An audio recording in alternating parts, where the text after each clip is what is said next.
Sobrang traffic. It's 1 o'clock and papunta tayo dito sa may BGC. Napaka-traffic. Hindi ko alam. Christmas na siguro kasi, pero sobra naman yung traffic talaga. As in, galing lang ako ng Makati tapos pupunta lang ako ng BGC. Sobrang isang oras na yata ako nasa kalsada. Grabe naman. Sana naman guminhawa na yung buhay natin. Pero hindi naman ito ginhawa. Kailangan talaga natin ng pasensya. Yun. Kailangan marami tayong pasensya sa Pilipinas.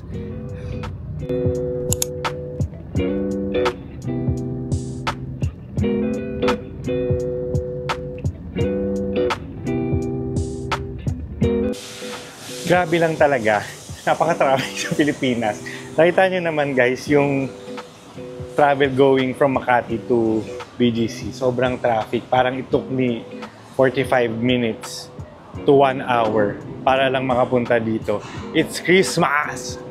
Feeling ko it's Christmas and lahat ng tao busy to go to their destination quickly. I'm going to take you to a daily vlog.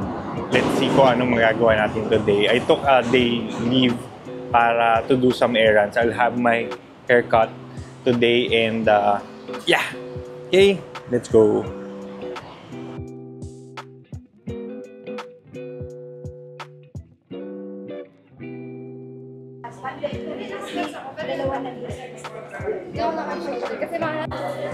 Mag-lunch muna tayo dito sa Mary Grace sa BGC bago tayo magpa-take ng haircut. Medyo mahaba na yung buhok ko and I will be attending Christmas parties tomorrow and the succeeding days. Kaya kailangan magpa-haircut.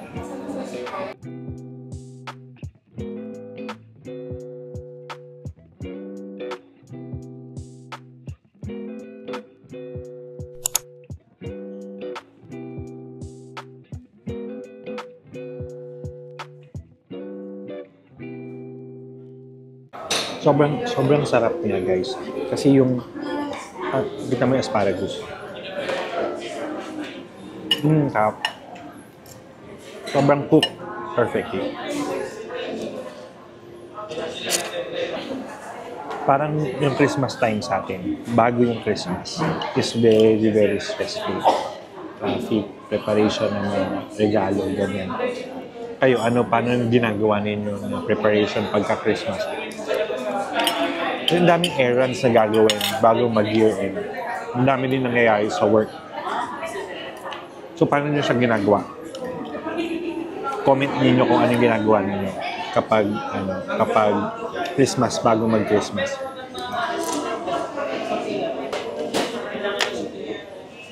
Parang yun yung realization, guys. Parang before Christmas, siguro mga before 20th, busy ka kakabili ng mga regalo. After 20th, mga pagkain naman. Ngayon, ang daming bumibili dito sa Mary Grace na cake. Siguro Christmas party nila later. Medyo stressful yung Christmas natin. Pero ma-realize mo, ano ba ang Christmas talaga? Wow. Bigla ka nag-realize na gano'n. Ano ba talaga ang Christmas? Ano ba talaga ang essence of Christmas? Di ba dapat is the moment to be together, to cherish your moments together? Ano ko yung nasa traffic visit na yan. Teka, kakain na muna. Parang marirealize mo lahat ng tao nagmamadali pagka-Pasko. Papasok sila dito, tapos nung bibili, nasa alas, tapos bibigay yung cake, tapos nung sa another party, tapos nangyayari siya ng December lang. Ang dami kasing mga pagtitipon, party-party, ganyan. Pero pagod ka pagka-Pasko. Pagod ka sa personal life mo. Pero siguro kasi Isang taon ka din naman hindi nakipagkita sa mga friends mo. Pero bakit Pasko lang natin ginagawa? Bakit Pasko lang? Ito pala yung Sangria Ice na non-alcoholic. 140 pesos. Sarap.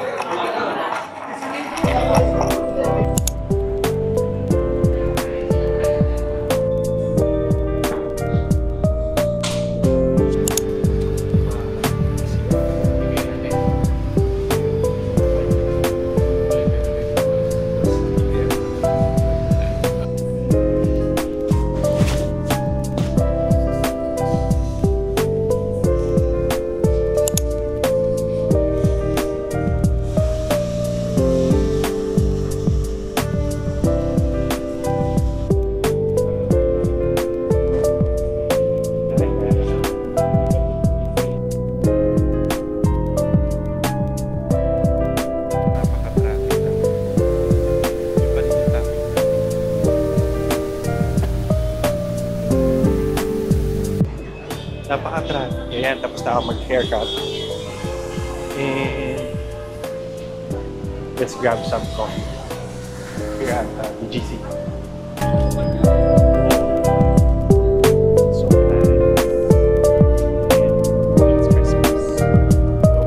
Merry Christmas.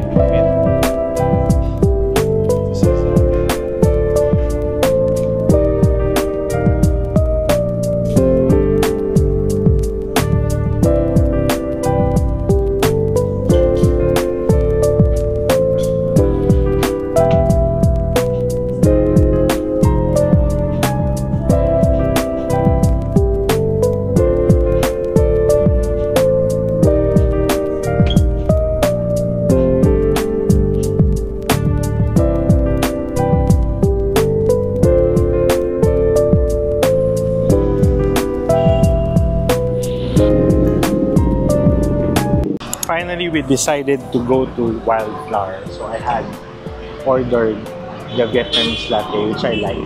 Tapos crema dents. Kakain na naman tayo. Puro din kain. Puro din kain ang Pasko. Diba?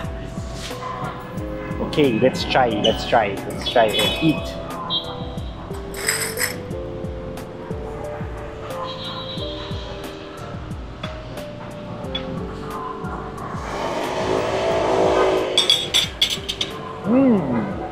Sarap.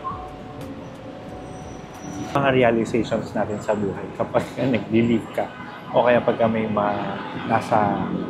nag-leave ka or one day. Kasi what I've learned is sa office madalas sobra tayong busy. Naka-on ba? Yan, naka-on naman. Sobra tayong busy. Tapos parang lahat in passing. Even ngayon, sobrang traffic, sobrang daming ginagawa, ganyan, dahil mong errands. What if mag-leave ka lang isang araw, tapos wala ka lang gagawin, at yung utak mo, nakafocus lang talaga sa kung ano man ang pwedeng gawin ngayong araw na to. Which I think are good breaks. Good pause. Tapos balik ulit. Ganon. Yun yung mga magagandang gawin. Kasi, doon mo marirealize parang, ano ba, parang pagod na ako kakatrabaho. Tapos, pagpunta lang sa mall, minsan napaka-stressful.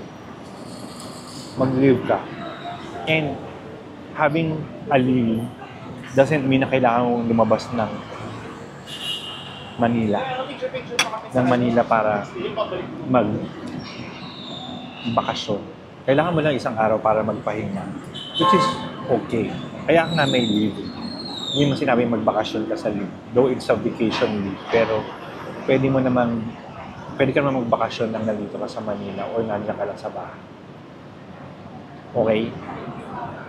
Masarap yung crema dets. Kaya tayo tumataba. Masarap siya. Tapos pagka nagkakape kang ganito, parang ang dami mong realizations sa buhay. huwag mo isipin yung trabaho pagka nag-break ka or nagkaganito ka na a day self-care tayo. Kasi, minsan ma-realize mo, ang daming mga noise sa paligid. Ang daming social media, ang daming work, ang daming problema sa buhay, ganyan. Tapos yun ang iniisip mo pagka nag-vacation ka or nag-me time ka. Diba? Yung me time kasi, dapat supposedly ikaw lang yung iniisip mo. Like for now, ako iniisip ko lang, anong gawin ko mamaya. Tapos ano pa pwede kong gawin? Actually, ngayon, nag-iisip ako kung anong bibilin ko sa mga office mates ko. And na regalo. Tsaka ano ang ibigay ko kay mom and sa parents. Yan yung voice.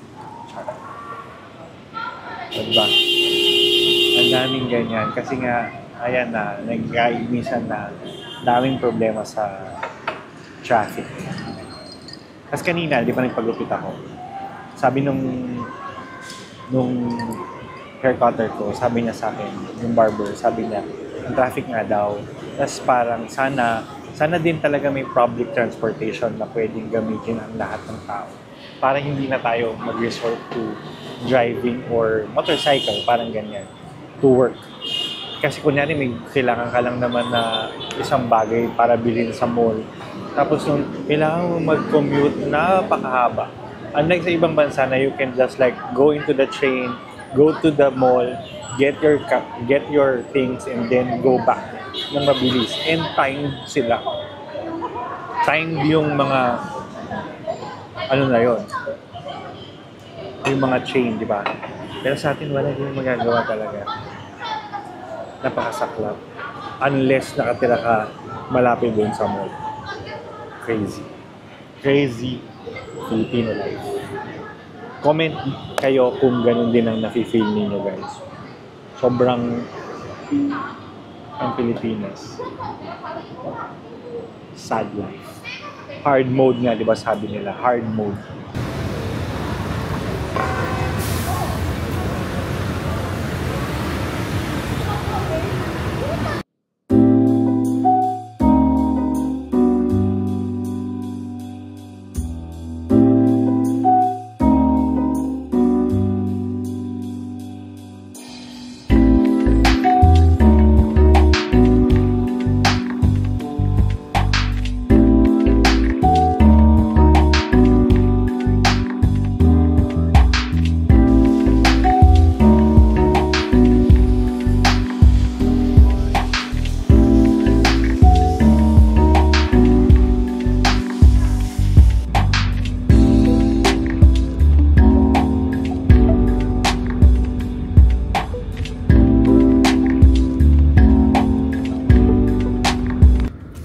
Ayun na nga, sabi ko sa inyo, this day is really for me and really reflecting on life. And thank you very much for those who are following my life vlogs. Apart from travel, ito, baka vlog siguro yung gagawin ko. And to share some wisdom, kung may wisdom man, yung mga vlogs ko, tsaka yung mga sasabihin ko. Pero it's more of mga life realizations. Yan. Yun yung gusto ko kasi na i-share sa mga tao na nandito sa YouTube.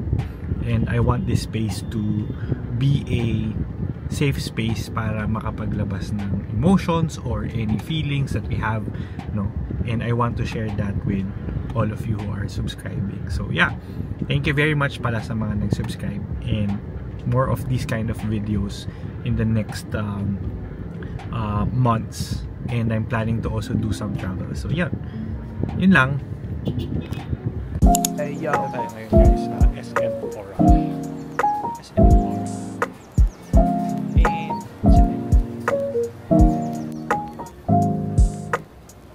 Hey yo. Hey yo.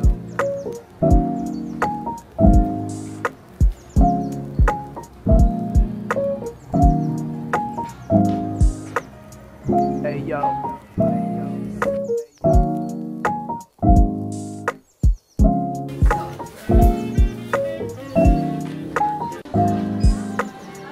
Hey yo.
Done with my cardio workout. So I did a indoor cycling for 40 minutes. Burned 528 kilocalories. O, diba?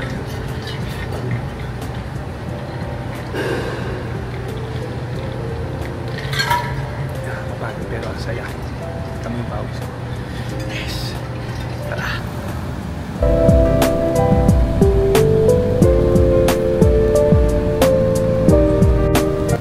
Going to meet our colleagues dito sa may Bangkok. Pakita ko sa inyo.